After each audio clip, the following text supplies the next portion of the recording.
Well, good afternoon, everyone. It's just ticked over 12:30 and I would like to welcome you. Good afternoon from me in Melbourne and good morning to some of our attendees from around the country. My name is James Pollard. I'm the President of the Hospital in the Home Society of Australasia. Firstly, I'd like to acknowledge the traditional owners of the land on which we meet online. In my case, it's the land of the Wurundjeri people of the Kulin Nation, and I pay my respects to their elders past, present and emerging. Today, we're very excited to host the eHITH Grand Round webinar, and we'll be focusing on emergency hospital in the home, or eHITH, exploring how we can deliver acute care at home and keep people safely out of hospital.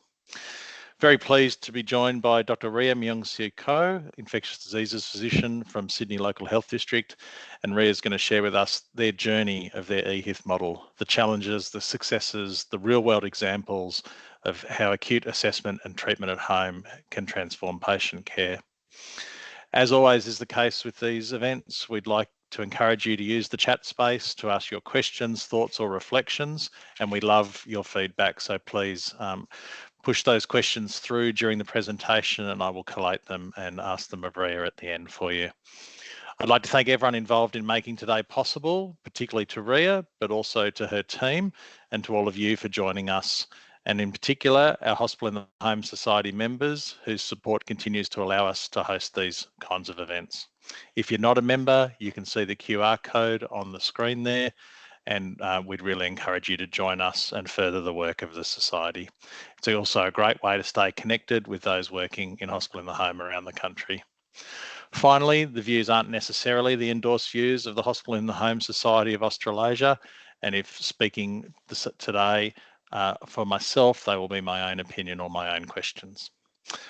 Ria, thank you. I'm going to stop sharing now and ask you to share and we'll get underway. Thank you very much. Thank you, James. Can everyone hear me? I can hear you. I think we're good to go. Well, thank you. I will just start sharing my slides.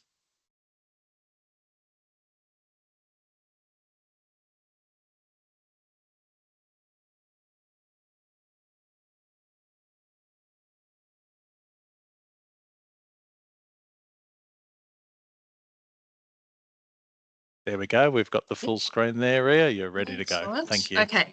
All right. Thank you. And thank you for giving us this opportunity to present at the eHITH Society Grand Rounds. So as James mentioned, my name is Ria. I'm an infectious disease physician based at Emergency Hospital in the Home in West Sydney. And today I'm joined by two of our advanced trainees, Dr. Divya Kumar, who's in her last 3 months of geriatrics training, and Dr. Sachin Indra Kumar, who's our senior BPT. So eHITH has presented our sort of outcome and cumulative numbers data recently in conferences. So, today being Grand Rounds, we thought traditionally Grand Rounds is where. Have you just lost the share screen?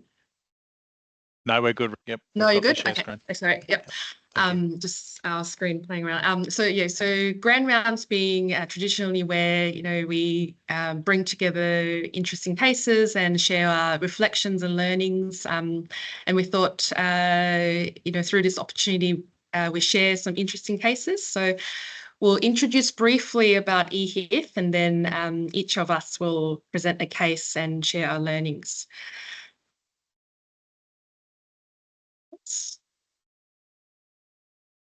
So before we begin, I'd like to share this beautiful Aboriginal artwork created by our Aboriginal health team in our Sydney Local Health District. It represents the map of Sydney LHD of the Gadigal people of the Eora Nation, and I'd like to pay my respects to the elders from past, present and emerging. So why eHITH? How did it come about and why do we exist? Our aim is to provide comprehensive, high-quality clinical care at home to our elderly patients living in our district. When we looked at the patients presenting to our local emergency department, it's at Royal Prince Alfred Hospital, about 50% of these patients over 65 were receiving the appropriate care and being discharged home. And when we looked at the diagnoses of these patients, there were falls with minor injuries or little injuries, mild to moderate infections where an oral antibiotic or an intravenous therapy through hospital in the home would have been adequate. There was a few urinary catheter issues and wound care issues that needed assessment and an ongoing plan. And we know that ED presentation, that's, the presenting, the trip to the emergency, the being triaged, and the handling of multiple, information of multiple different people, all of that really leads to loss of quality of life, loss of productivity, and it definitely costs the healthcare system. And the brainchild of this project, our head of department, Dr. Anne-Marie Crozier, sort of drove this initiative and came about a collaborative project between our LHD, the local primary healthcare network, as well as the New South Wales Ambulance. And our program launched in November 2022. And since then, we've come far, and initially we had to spend a lot of time and energy on promotional activities. And next, I'm going to show you one of the promo videos we made in early 2023 to really, summarize what we're trying to achieve. So hopefully that link works.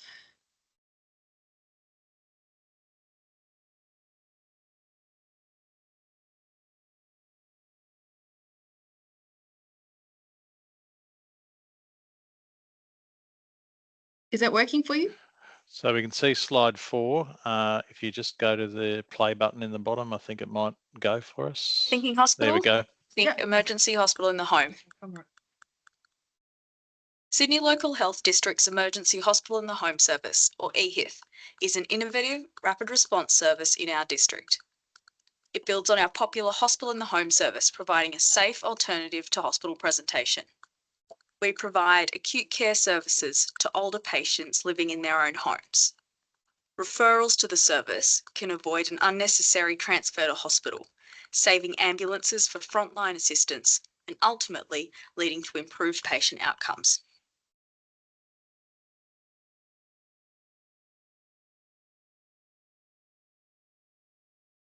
Hi, I'm a GP in Balmain. I've just had a call from a patient's carer.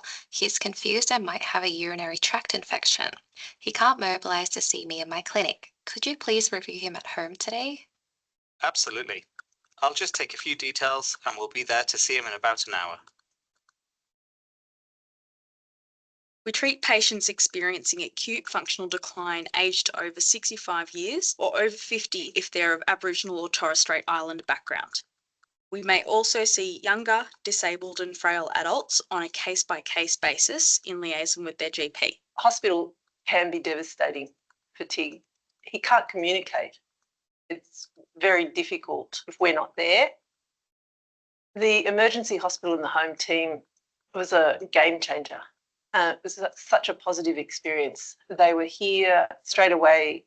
Tig was able to remain in his own bed, familiar surroundings, which is really important to him and to us. And it was quiet. He was able to sleep, and he was settled and calm.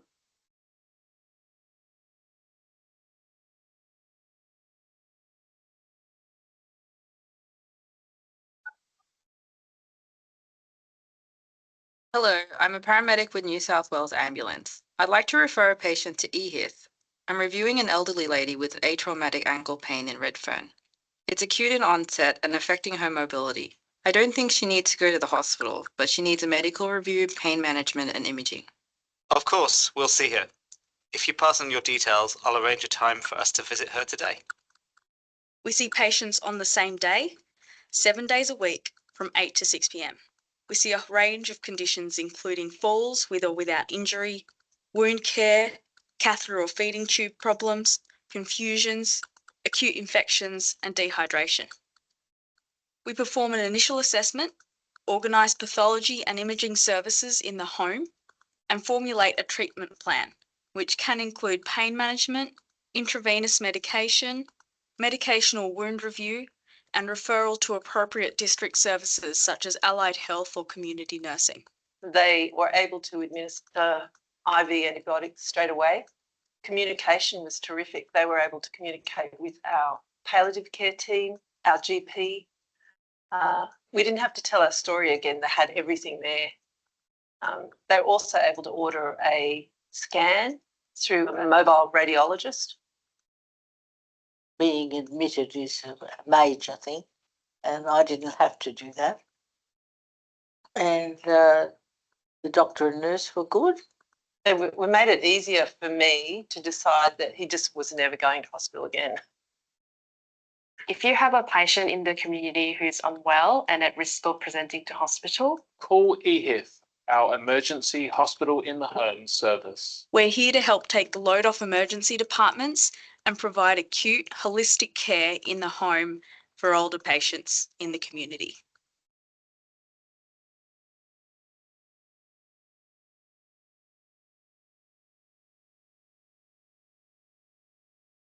I have seen some familiar faces there. We haven't received any calls from the entertainment industry, have you?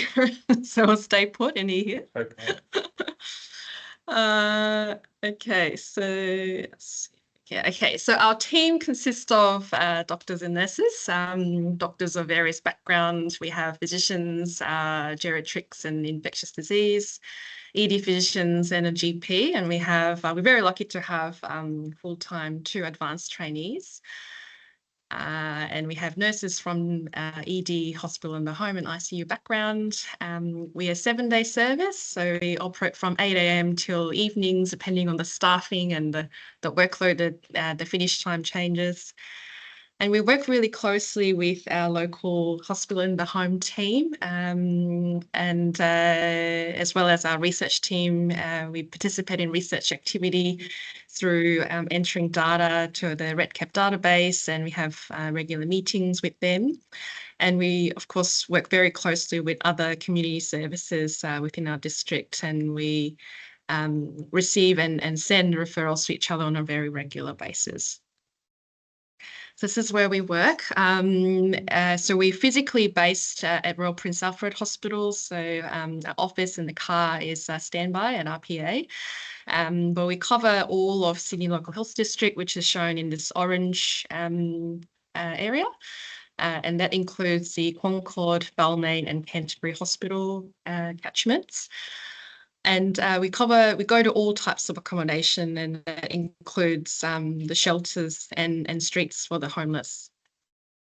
We do receive referrals from out of areas, so out of our LHD, and unfortunately LHD-based funding means that the border is very hard border, and so we're having to often decline the referral or recommend an alternative pathways. Our model of care, so we receive a referral from a referral source. Most commonly we get referrals from the on-scene paramedics, but we can receive referrals from GPs or other allied health community-based services. Then a doctor and a nurse team will conduct a home visit within 24 hours of that referral, and we conduct clinical assessment and various bedside investigations and interventions. And then the outcome would be that the patient is able to remain home with our management plan, or if we decide that the patient's too unwell to stay home, or they would receive the most appropriate care at hospital level, then we will refer them to hospital. If they're staying home, then there are many services that will complement our management plan, and most commonly about 20% of our patients will get referred to our local hospital in the home service for ongoing care.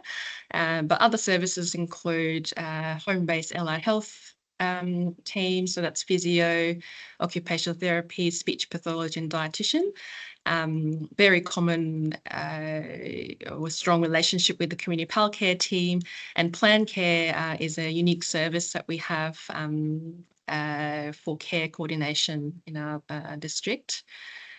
And then so after the assessment, we're an inpatient service, so it's a admission type 25. So we'll do a discharge summary and hand over to the GP formally. If the patients require a phone call follow-up or a communication of ongoing plan, then we'll keep them under our care and do those follow-ups. But if we think that the patient requires an in-person follow-up for whatever clinical reason, even if they don't need to have ongoing intravenous antibiotics or other more sort of conventional HITH level care, if we think that they need an in-person follow-up, then we would refer these patients to hospital in the home. So that's our model of care. Now I'm going to hand over to Dr. Divya Kumar, who's going to tell us about her case and some learnings from that, and we'll take questions at the very end. So, okay, so do you want to... Sounds good. Thanks very much, Ria. So this case was quite a special case. We did sort of go above and beyond our usual case model for this gentleman. He was a 79-year-old gentleman living in Beaconsfield who was actually referred by the social worker from a different local health district after she was phoned by a concerned neighbour requesting the patient have a welfare check. So essentially, this patient's neighbour, after he had been discharged from hospital for about 24 hours, was concerned that he had no access to food, that she'd visualised him walking around in a soiled continence aid, the same that he was wearing in the hospital. The patient had been admitted to hospital for 3 months and during that time had a squalor clean of his property, and apparently all the rubbish from this squalor clean was still outside his property, including a broken toilet. He was discharged without any support or follow-up. The patient himself doesn't have any family or friends, and he has a known diagnosis of alcohol-related dementia and is actually under the care of the public guardian for health and accommodation, as well as a financial manager, but they had not been informed that the patient had been discharged from hospital. So despite our service model usually being a 24-hour sort of turnaround with referral on to other pathways, I did actually see this gentleman with my nurse colleague over multiple days to both build rapport, but also to get a better understanding about how to support this man at home and also to concurrently assess his capacity. So on the first day, he answered the door, but didn't actually allow us in or to take any observations. It was clear to me, though, that this gentleman did not have any food. So we actually just went down to the local IGA, picked up some supplies as it was a Friday afternoon, gave it to him, which he accepted. And actually that gesture, was very helpful. And he actually asked us to come back to have a cup of tea with him the next day. And if we could also bring the tea because he didn't have any. So our service is a 7-day-a-week service. I was actually working the next day. So we came the next day and actually the patient allowed us in, allowed us to take observations and allowed us to look around his property. We were able to have a good conversation with him. He accepted Meals on Wheels services, which were able to start quite rapidly. And we also provided him with continence aids. After meeting him again on 2 more occasions, he did eventually agree to an out-of-hospital care package, a Compax. And because he was admitted as an inpatient to our service, we were able to find this small loophole to allow him to gain access to services. It was a very complex decision-making. The patient himself was adamantly refusing transfer to hospital or into residential care, and he became very agitated when that was raised. He did have some capacity to make that decision, but it was very clear to me that to transfer this patient to hospital would have taken a significant amount of force and even chemical sedation. We did need to make rapid decision-making at the time with regards to his access to food, but fortunately, given the rapport we had built, we were able to offer him food and get him onto a meal provision service. So after these multiple reviews, we were able to put a few things into place. So he eventually accepted services after meeting with us a few times. I managed to contact some cleanup services to remove the toilet and rubbish from his property. It turned out that the patient had running water but no hot water and was showering with a kettle. And that was because his electricity bill was in arrears. So all of that was resolved, as well as his phone line connected. I did also liaise extensively with the public guardian to sort of ascertain the next steps in terms of this gentleman remaining at home, and also to discuss some limitations with regards to his capacity. The view of the public guardian was that a trial of services should be sought, and they were in support of the patient remaining at home. We have, however, submitted an NCAT tribunal hearing to review his current guardianship order, as his current orders do not allow authorise other powers, which is a coercive order. So in terms of the lessons from this practice, I think it's, it was really, important to ensure as part of our welfare check that this person had access to his basic needs, so food, running water, continence aids. We were able to build rapport over multiple reviews, but also to gather evidence about his decision-making capacity and understanding about the risks of remaining at home. We did actually contact ambulance on one occasion to also help with our decision regarding his capacity to remain at home. And actually they were very helpful in also confirming with us that they also agreed that he had the capacity to remain. It was, very tricky in that situation, determining his capacity. It is actually quite difficult to emergently gain, chemical restraints, physical restraints, and authorise others or environmental restraints. And really, if sedation was required in that point, we would have had to have activated the duty of care clause of the Guardianship Act, which is much more vague. But I think what was good was that the patient did allow us to enter his property, trusted us, and from there we were able to put supports into place. And it really also made me appreciate the ethical dilemmas of patient autonomies when they choose to remain at home. So that was our case there. I'll just pass on to, Dr. Sachin.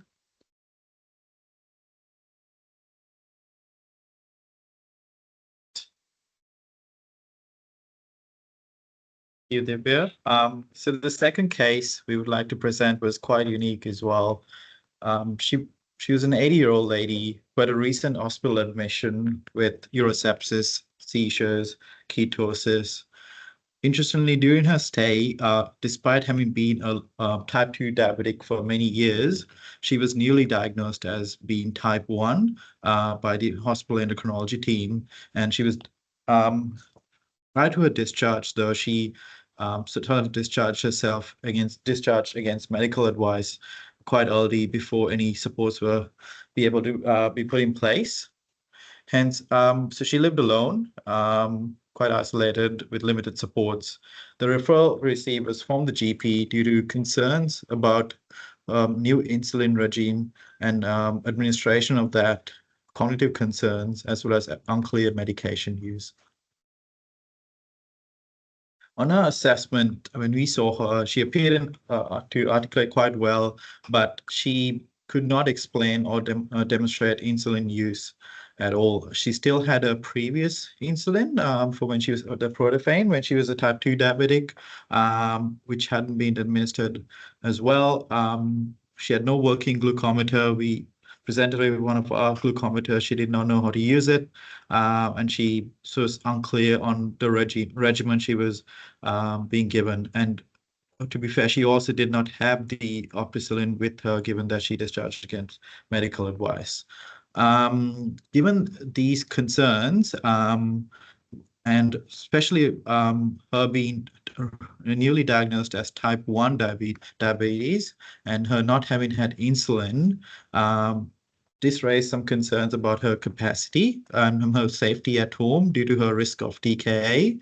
So we actually considered, we initially contacted the paramedics to transfer to hospital initially.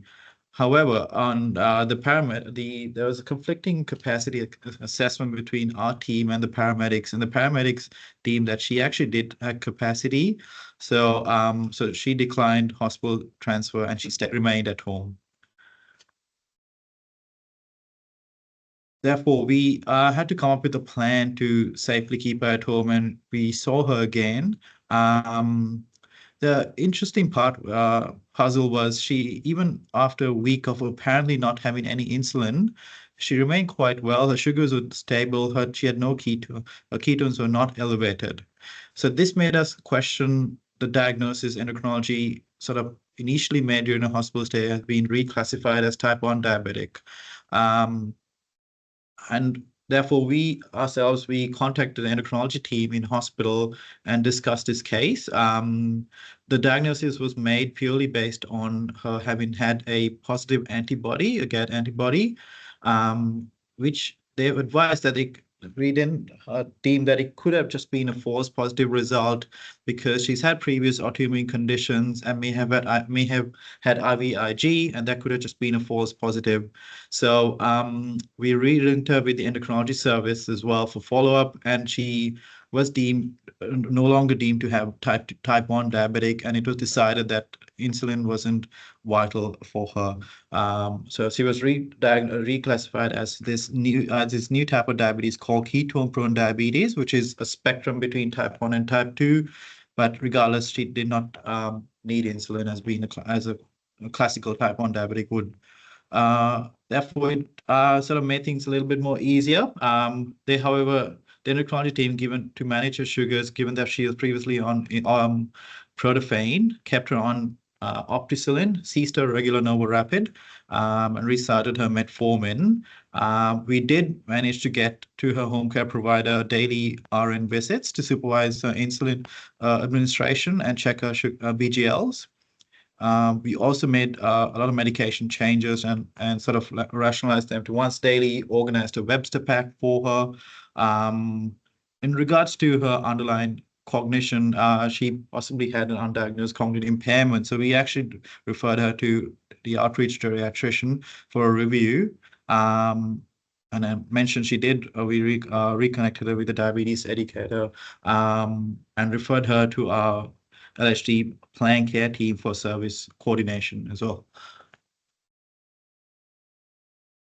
So what we took from our lessons essentially were, so our diabetes diagnosis was clarified, and we were able to sort of avoid having to refer her to guardianship via NCAT and to sort of get her to have the insulin basically. And we also avoided unnecessary rehospitalization at this stage.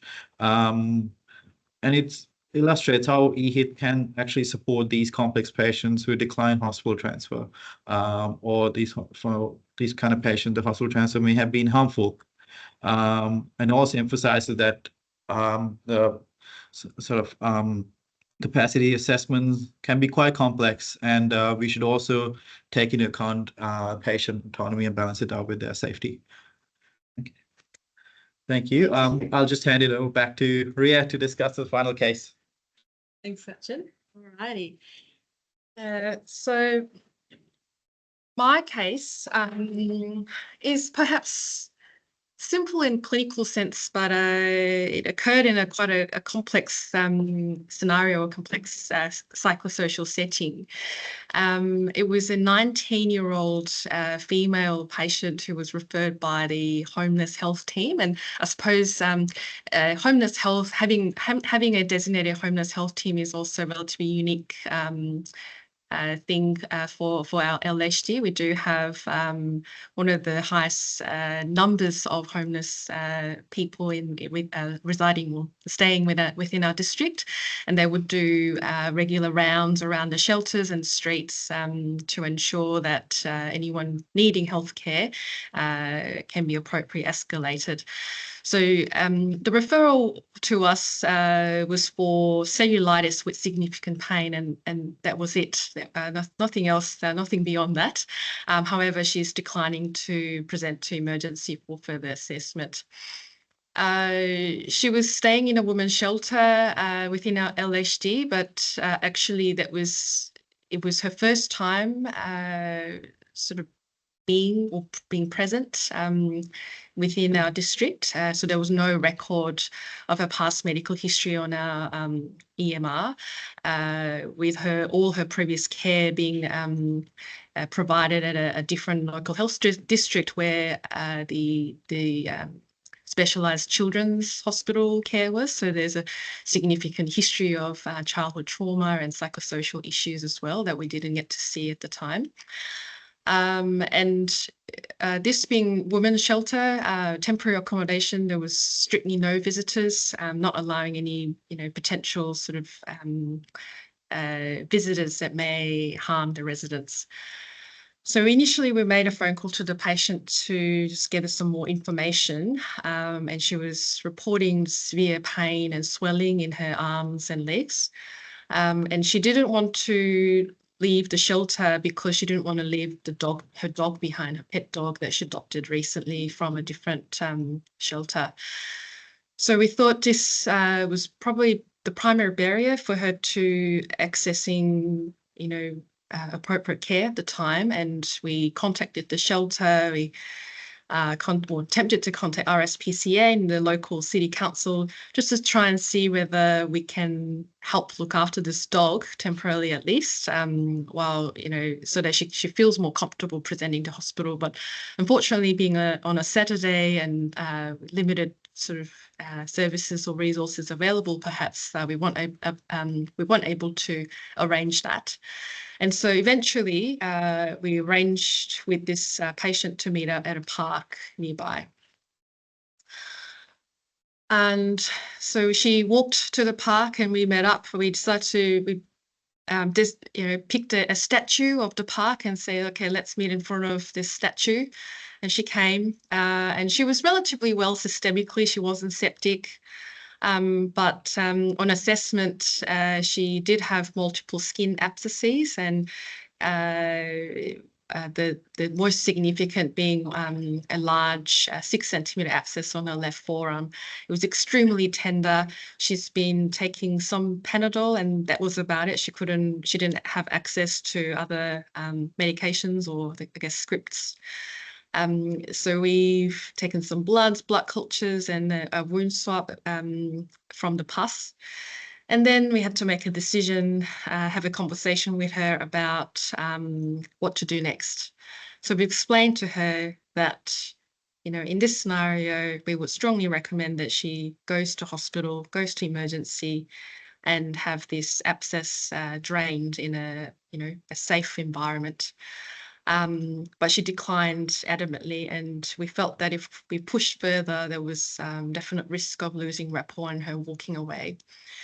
So we had to decide between performing an incision and drainage in a non-ideal setting or delaying delivering care and risk worsening of the infection and risk developing sepsis.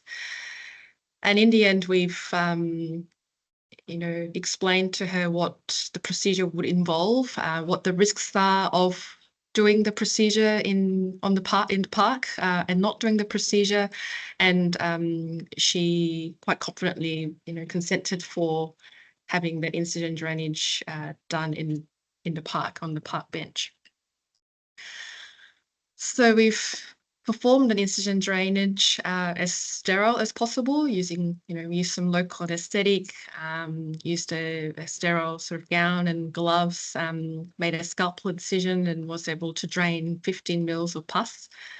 We gave her some cefazolin and had some oral clindamycin at hand, so we provided it to her, thinking that there's a high chance that this could be due to MRSA infection, and later the wound swab had confirmed that it was MRSA, which was susceptible to clindamycin.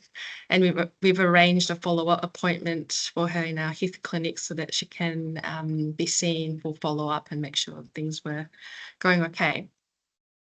So that is the case, and she actually didn't turn up to the appointment because she felt better, perhaps, and she also had appointments with the housing department to find more long-term accommodation, and I think she had moved then out of our local health district, so we weren't able to follow her up further.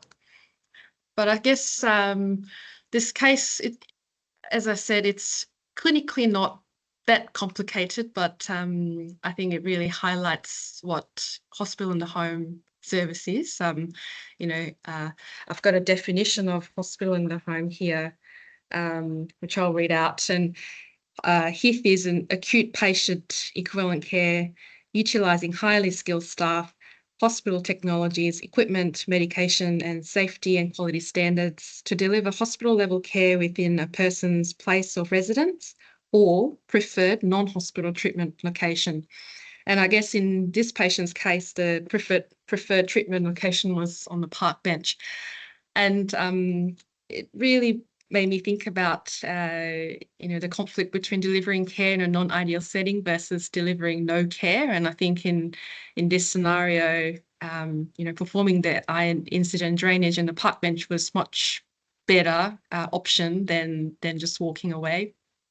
And it reminded me of, how flexible and adaptable the HITH model is. And considering the accessibility of the care, the park or the shelter she was staying at was physically 5 kilometres away from a quaternary centre at RPA hospital, but it really felt like infinity in terms of actually her being able to access that care she needed. And other things to consider really is risk mitigation. So we need to make sure that, staff safety comes first. It was sort of open area on the park. There were 2 of us, myself and a nurse. And in terms of medical legal considerations, we documented everything that we discussed with the patient and made sure that we handed her over to our homeless health team and her homeless support workers to follow up. And lastly, dog is family. No further words required, but also I thought it was a good reminder to be aware of other, services available that we can utilise, like RSPC and local city council, but later we learnt that there's another service who we may have had some help from in this scenario. So I think, overall, it was, very interesting case with lots of life lessons and reflections around, being what it means to be a HITH clinician. And all of our cases, I think, highlights how, flexible and adaptable our, HITH service is, and how we're able to provide that truly patient-centred care that we, aspire to deliver. And I think, that's why we're all here listening to this talk and being part of the team. I think that's all we have to say. So that's all of our cases. I will take any questions.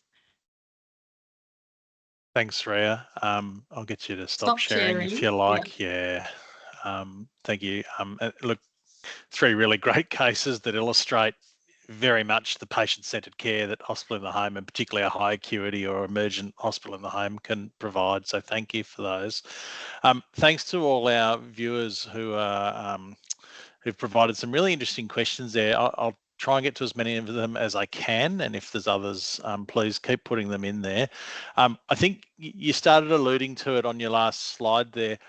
The process of assessment of safety for when you're initially sending your staff out to meet someone, particularly in their home or their preferred location, as you described it. Do you have a strict criteria on that? Do you have a checklist? How do you work through that? Yeah. So for all community clinicians within our LHD, we are asked to fill out a risk assessment, home visit risk assessment form, and I'm sure everyone does. And that includes the address, or the access to the house, the parking, whether there are any pets or other people living, or any history of violence, all of those. And we try and do those risk assessment as much as we can, but sometimes it's not as practical in our scenario because we are going to see the patient for the first time, whereas I suppose many other services get referred a patient who's relatively well known to the system. So I like to say that we do have more firm processes for risk assessment, but really we sort of, colloquial language, you go with the flow and play it by ear sort of thing. Do you have staff safety devices? Do you send we do. two members of staff at the first visit? Are there things like that in absolutely. place? I mean, all eHITH visits are done by 2 staff, so usually a doctor and a nurse. And yeah, our nurses do carry the what is it called again? WorkSafe Guardian. WorkSafe Guardian. So they will initiate the button at the very beginning of the visit, and then we can set 1 hour or half an hour, and then if we don't deactivate within that time frame, then we'll receive a phone call and then get escalated. Okay. And if you receive referrals out of hours, I know you're pretty much a daylight service on the hours you advised. Yeah. Do people try and contact you out of hours? Do they get diverted to emergency? Do you pick them up the next morning? How does that look like? Yeah, so our phone is attended to between 8 a.m. and usually 8 p.m., but sometimes 6 p.m. And people are able to leave voicemail, but we don't receive new referrals beyond those hours at the moment. Yeah, Okay. but there is an on-call consultant who's able to receive any phone calls regarding, critical pathology results or any other issues. But for receiving referrals, just during those hours at the moment. Yeah. Okay. Trying to collate a couple of the questions together. I think there's some questions about resourcing, and obviously you've got a pretty significant resource to do this. Have you performed kind of an economic analysis on it? Yeah. Would it be more appropriate to better empower GPs to provide some of this? Obviously, that must have been thrashed out over the journey towards eHITH. Yes. Great question. We do have this research arm that's funded by HCF, and there's economists and statisticians who's actually doing that economic analysis properly. We clinicians haven't been actually shown those data yet, but they are coming later in the year. So hopefully we'll be able to share that with the greater audience. Hopefully by November for our conference. Yeah, insert plug for the conference. Yep. We have our local eHITH symposium in September, and I've been told that data will be presented there. So yeah, definitely by November.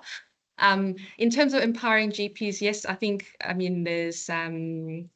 there's this urgent care clinics popping up as well, and there are other sort of alternative pathways to presenting to hospital. But I think what's unique to our service is really the fact that we are able to provide that in-home care and assessment within reasonable amount of time, usually on the same day or within 24 hours. I think that's where we build the gap. I think there's a comment there around obviously, intensive use of medical and nursing resource. Have you explored, or do you have outreach capacity within things like social work, the various different allied health streams to try and support? Because the cases you present, obviously there's significant psychosocial issues for all of absolutely. them. And so the medical and nursing obviously vitally important, but arguably so would be most of the other disciplines of healthcare. Absolutely. Yeah. We would love to have our own allied health team within our hospital in the home umbrella, but we do, I guess, within our local health district, that service is available if needed, and we can make referrals to them. So we have what they call home-based therapy, which consists of physio, OT, dietitian, and speech path. And so if we see a patient who we feel that would benefit from any of these, we can make referrals, and we work in collaboration with them. And as Sachin and Divya's case, as in those cases, these patients were referred to plan care, which is the primarily social work based care coordination service, and they're able to follow through with these patients and conduct home visits to continue providing that support. Okay.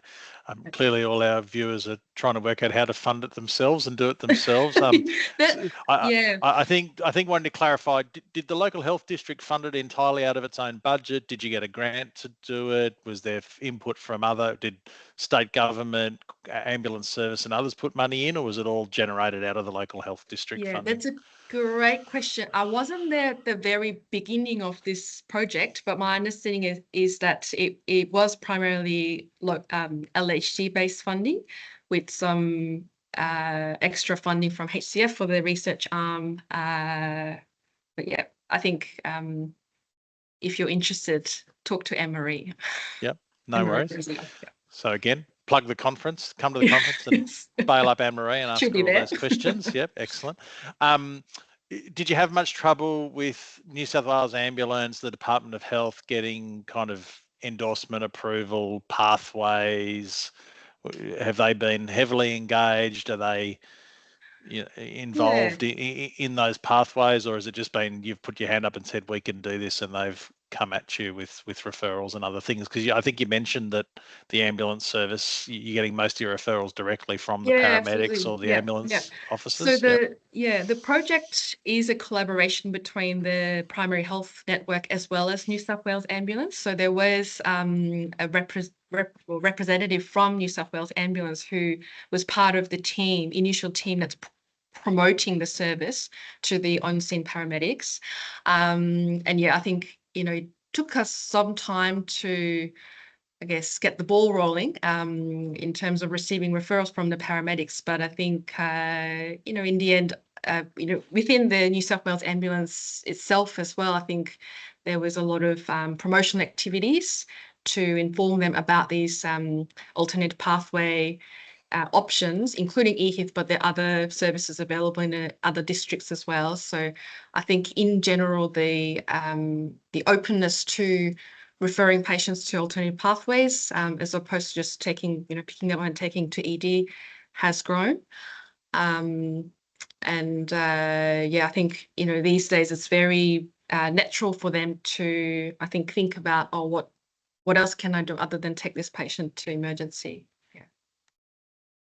I think a couple of questions with the flavour of, you've obviously got the team there ready to go and respond in an hour or as rapidly as possible. We have 2 patients to see straight after this. Yeah. What are they doing the rest of the time, or are they just literally going in and out all the time? And I guess that probably goes more broadly to roughly how many patients are you seeing a day or a week? How does that actually? I know there's the data analysis to occur, but just give us an understanding of how active it actually is. Yeah. Obviously it varies, but on a very busy day, we could be seeing 5, 6 referrals. Obviously we are limited by the number of staffing and the geographical distribution of the referrals, and the timing of the service. But yeah, on a very busy day, we can squeeze in 6 or 7 patients. Some days we don't have any referrals, and on those days we'll be working on our research projects, so making sure our RETCAP database is up to date. We work on our teaching, our staff, and morbidity mortality meetings and things like that. And also, if you're really sometimes a hospital and the home services co-located. So if they need a hand, we can help out, do a home visit or see patients. So we try and keep ourselves busy. You're not sitting still for too long, I wouldn't imagine. So couple of questions along the lines of, I guess, 2 things. One is obviously fairly inner Sydney, so parking must be a nightmare. How do you navigate the parking, and do you get parking exemptions and other things? And then another interesting question about kind of privacy and ethical considerations around treating someone in a public space. I think you mentioned the infection control side of it, but perhaps if you just want to comment also on the other ethical side around everyone can see what's happening to this young woman. Parking. So we've had a change of our vehicle recently, in the last year, and previous vehicle had a social parking permit where we were able to park unlimited hours on those parking areas where there was time limit. So 1p or 2p, we were able to park there and park our vehicle unlimited hours. We don't have that in our current vehicle at the moment, but I don't think we have that significant a problem usually. And we're usually able to find parking within reasonable distance from the patient's residence, and if the patient's residence is like an apartment complex, we always check whether there's visitor parking or things like that. So not a big problem that we've faced so far, and it's usually just the very sort of inner city area that's more tricky, and I guess going beyond 5 kilometers diameter from RPA, it's not too bad. That's the answer. Privacy issues regarding the 19-year-old patient. I think in hindsight, there were many other ethical considerations to think about, but I think at the time of the review, it was more, how we deal with this clinical situation there and then. And I think, the patient was very happy and accepting of the care that we were able to offer in the park. So I guess we've made sure that she understood what's going to happen and how it's going to happen and what's the alternative is and what the risk is. And we documented that, and, that's how we address the medical, legal and the ethical side of things. Yeah. Yeah, as Ria was saying, I think something that's been really the most challenging patients are the ones that wish to remain at home. Yeah, because, I guess something that I've realized anyway, just working in the service for the last couple of months, is if not us, then who? Some of these people don't have general practitioners, don't have supports, don't have family members, nothing. If our service didn't exist, no one would check on these people after the paramedics left. So you're sort of trying to provide the best care that you can within the limitations that that person's wishes to remain at home. Yeah. Yeah, and look, that probably extends to the next. It kind of flows nicely to the next question, which was really around: do you see a role for this service in transitioning some of these highly complex cases out of the hospital? I think your first two cases probably illustrated. We'll go with suboptimal discharge, which occurred for a variety of reasons, no doubt. But is that where there would also be value in if not an eHITH service, but a transition HITH service? Yeah, I mean, it's not within, I guess, our typical model of care, but we definitely have received referrals from inpatient Jerry's teams about following up on patients at home after non-ideal discharge. Yeah, and I think that number is fortunately increasing. Yeah. And I think this is just me speaking with like a geriatrics hat on, but I think something that we can provide as well is an early identification of frailty. So we can really pick up those people. And sometimes the referrals from the paramedics are like, they just look, they've just been slowing down, or if they've just been losing weight, and I don't really want to send them to hospital, but I don't really know what's going on either. And then so it's quite good to be able to go in there, review their chronic diseases, review their medications, and sort of help to improve that patient's quality of life without a hospital admission. Thank you. There was a question specifically about the imaging and who or how is that provided? Is that outreach into the home? Who's providing that for you, or is it part of your local health district radiology service, or how does that work? Yeah, for X-rays and ultrasounds, non-urgent ultrasounds, we use a private radiology service. So X-rays are usually able to do it within 24 hours, 1 or 2 days. And they upload the images onto a PAC system. We can access them.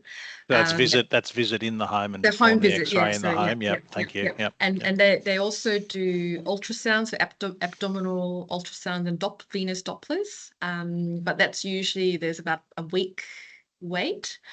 And we haven't used it ourselves, but they also do mobile echocardiogram. So that's available for us. If our patient requires a CT scan, the options are, if the patient's able to present to a local private radiology service, then we can arrange that for them. But if that's tricky, then we have previously arranged patient transport for them to come to our hospital and then arrange CT at hospital and facilitate that here. So look, I think there's a couple of other questions there really surrounding, I think, people wanting to understand how many are ending up in hospital, how many are treated in home, how long do they stay in hospital in the home. I think it's probably fair that that's what your research is endeavouring to show, along with the cost analysis. So I guess probably in closing the loop back to, and there's been a number of questions about general practice, the communication of the general practice, is there verbal handover? Is it discharge summary, standard hospital template, off it goes through the fax machine sort of scenario? Yeah. What do you do at the end of the episode? Yeah, so there's always a discharge summary to the GP, and most, I think 95% plus GPs have the electronic system where they can receive discharge summaries electronically. But if that's not the case, then our current ward clerk will print it out and fax it to them or mail it to them, and another copy goes to the patient in mail. And in complex scenarios, we would ring up the GP and do a verbal handover or take collateral history and so on. And we probably do that for, like, not small number of patients. Yeah. If the GP was the referrer, it would often also include a telephone call back to them. Yeah, if the referral comes from a GP, we're more likely to, give them a verbal handover. All right. Yeah. Well, Ria, Diva and Sachin, thank you very much on behalf of the Society for presenting your work. We really look forward to more information coming to light as your research comes to fruition. We look forward to hopefully hearing about that perhaps later this year or as soon as it's available. There have been a number of excellent questions. Thank you everyone for all of those. A reminder that these events really only get put on with the support of the Society. So if you're not already a member, please join us. Please help foster and nurture hospital in the home around Australia and advocate for hospital in the home services. And hopefully you can all get funding to do similar service to what Ria and her team are doing. So thanks everyone. This will be uploaded online in due course once the processing is completed. Thank you and enjoy the rest of your day. Thank you. Bye-bye.